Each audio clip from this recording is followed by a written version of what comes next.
Start na tayo ng calling natin. Ang kailangan natin gawin ay maghanda ng fishnet, itong lalagyan sa kung saan natin ilalagay ang ating mga isda. At syempre, kailangan din natin ng isang panalok para mahiwalay natin at makuha natin ang mga isda sa bawat lalagyan. So naglagay na rin tayo ng dalawang tab. Dito yung mga hindi maganda at maganda. Or ay sa alin sa dalawa. At kukuha lang tayo dito ng ating mga ise-select. Salukin lang natin. At syempre, huwag kalimutan, lagyan natin ng tubig to kasi maubos yung tubig eh. At magsasalok lang tayo dito.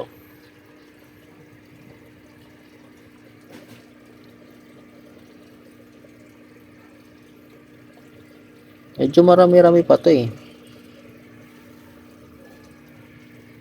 Ayan o. Ayan sila. At lagay natin yan dito. After natin makuha ito, nandito na sila.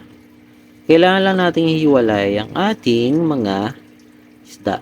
Yung mga siraang tail at hindi kompleto. At hihiwalay natin yung magaganda na sa first call. Ang unang-una kong ginagawa ay kinukuha ko yung mga double tail. Yun ang pinaka-importante sa akin sa first calling. Tayo na mag-start mag-calling. Ito ang first step natin. Kunin lang natin ang ating mga isda na kompleto double tail ang kanilang mga buntot at hihiwalay natin naman sila. At kunin din naman natin yung mga single tail na sira o hindi kompleto or hindi naging develop. Tatanggalin po natin to at ihiwalay natin. At pasensya po kasi hindi nyo pala ito nakita. At pinapakita ko pa sa camera na ito na select natin. Hindi natin nakita ng maayos. Kapag tayo nagkakaling, kailangan natin ng mahabang pasensya, tamang oras, at tamang paghihintay. Siyempre, tayo ay aabutin talaga ng hapon. Aasahan na natin to na buong maghapon natin to magagawa. At depende na lang kung gaano kakabilis mamili ng iyong ise-select. Itong ginagawa kong pagkakaling ay pangalawang araw na. Kasi meron na tayong unang na-select doon sa loob ng bahay namin. So ngayon ay tinatapos lang natin lahat ng pwede nating tapusin kasi medyo marami-rami talaga ang ating ise-select.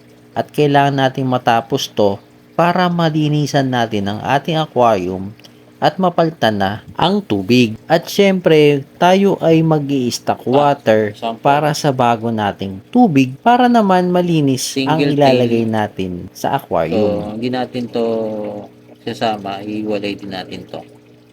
Ang nakuha natin ay single tail. Ngayon, hinihiwalay natin to sa isang lalagyan at iipunin natin at meron tayong gagawin dito. Lahat na maseselect natin na hindi maganda at single tail, ang ginagawa ko ay pinapakain ko sa mga aking mga alagang malalaking goldfish. So medyo matagal-tagal ang pagkakaling natin. Balik na lang tayo at saka update ko na lang kayo sa mga natatapos na natin. So, meron na tayong sa isang salok, meron tayong nakuha double tail at saka single tail. Pinaghiwalay na natin. Ito na yung ating mga nakal pero mas marami pa rin nandito sa tank. Ang ginawa natin, hiniwalay po natin yung big, small na mayroon siyang double tail. At dito naman yung mga single tail. So, medyo mahaba-haba pa. At update ko na lang kayo sa ating matatapos. No? Ganito ko lang tatapusin na aking video. Thank you very much.